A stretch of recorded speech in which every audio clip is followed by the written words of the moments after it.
You don't talk to some of your colleague friends and say, hey, what's up with you're not thinking about this? So part of the problem is I don't see my colleague friends much anymore because a lot of them still stay at home. I'm not talking just about my colleagues at George Mason. I'm just talking about, I haven't been to a professional meeting in quite some time. I just don't see many people. You see them over Zoom. But the spontaneous interactions that you have with people are, for me as for everyone else, much fewer now than they were pre-COVID.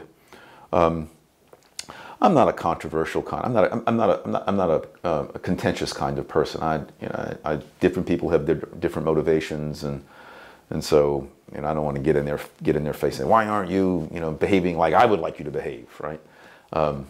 Who knows? For all I know, maybe I'm wrong. None of us are perfect. It's just I'm just surprised. I'm just surprised at the silence of many of my fellow economists. But I can't explain it other than speculating. Well, the fear they have of this particular disease is so immense that somehow the costs become insignificant in their view. But if that's true, then I wonder, well, why don't you look at the actual data? I mean, it is, again, it's dangerous, unusually dangerous for lots of people, but for young people, it's not at all. For the majority of the population, it's not terribly dangerous. I do have a colleague, my colleague Brian Kaplan at George Mason, who said early on, and I think he's correct, and he's never deviated from this. He said, look, we're really overreacting to COVID. And this was maybe a year and a half ago, April of 2020. We're really overreacting to COVID. All right, so COVID's more dangerous than the flu. All right, let's say it's 10 times more dangerous. Well, that means we should have probably maybe 10 times more effort devoted to mitigating COVID. They said, we don't have that. We have like 1,000, 10,000 times more effort devoted to mitigating COVID than to mitigating the flu. This disproportion is inappropriate. I think that's a nice way to put it. I think any sensible person, economist, non-economist, thinks that proportion is valuable. And the reaction to COVID, in my view, I think is unmistakably, and has been unmistakably, far in excess of the risks, the actual risks posed by COVID. I'll mention one other unseen consequence of COVID that not enough people take cognizance of, although I alluded to it earlier. People talk about long COVID. And I think the evidence for long COVID is pretty weak. But again, I'm not a physician. Maybe it's a real thing.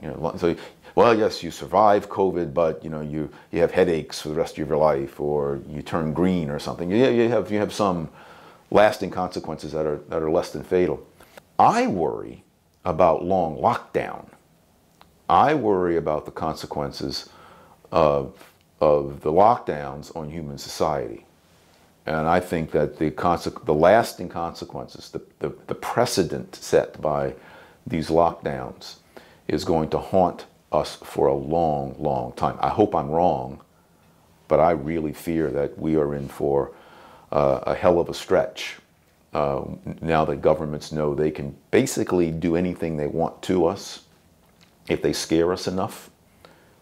And so I'm very fearful of that. So you're not only just talking about the actual sort of impact for the things that we talked about earlier, right? For example, not getting the medical screenings, the kids not being in school. I mean, there's obviously huge impacts to all these things. You're talking, it's very interesting. The impact of people who seek power realizing they can get it this way. Yes. Fascinating. Yes. You can. I mean, I think I would classify the delayed cancer screenings and such as part of what I'm calling long COVID, the long-term effects. Long lockdown, sorry, right? Yeah, long lockdown. But you're exactly right. What I had in mind is the precedent that the lockdowns have set and continue to set for government policy. And I think that's going to be with us indefinitely. And I'm very fearful of that, and I think that will be a far more dangerous.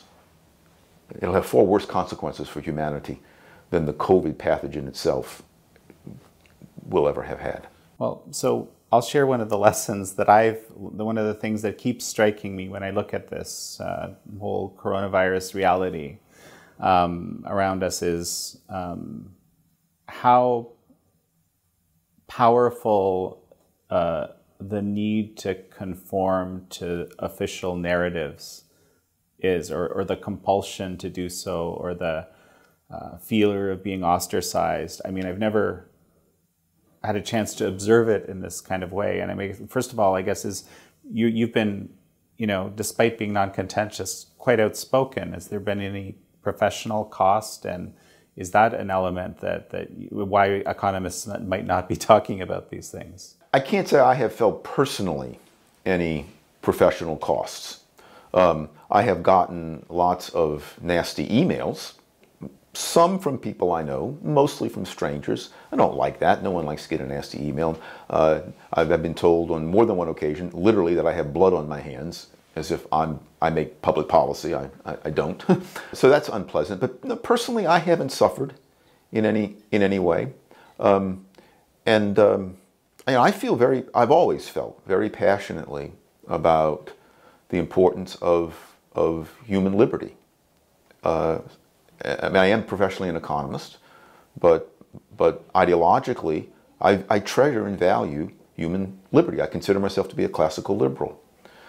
And I think these are values worth upholding. And I believe that classical liberalism, the liberalism of John Locke and Adam Smith, the early John Stuart Mill, I think that philosophy, which I believe is responsible for modernity, responsible for this amazing standard of living that we have in such abundance we take it for granted. That philosophy, that understanding, taken a huge battering in the past 21 months. Maybe some hot shooting war in the past was as much of a threat to classical liberalism. World War II, perhaps I wasn't around then. But certainly in my lifetime, I have never seen anything that posed so much of a risk to the values that I cherish and that I think are utterly necessary for undergirding modern, tolerant society, peaceful society, as this assault on liberalism that has come along with COVID. You cannot, it is a highly illiberal notion to believe that there are a group of experts out there who have the truth, and your only duty is to listen to them. And that if you don't, you're not only hurting yourself, you're hurting your fellow human beings, and therefore you should be punished.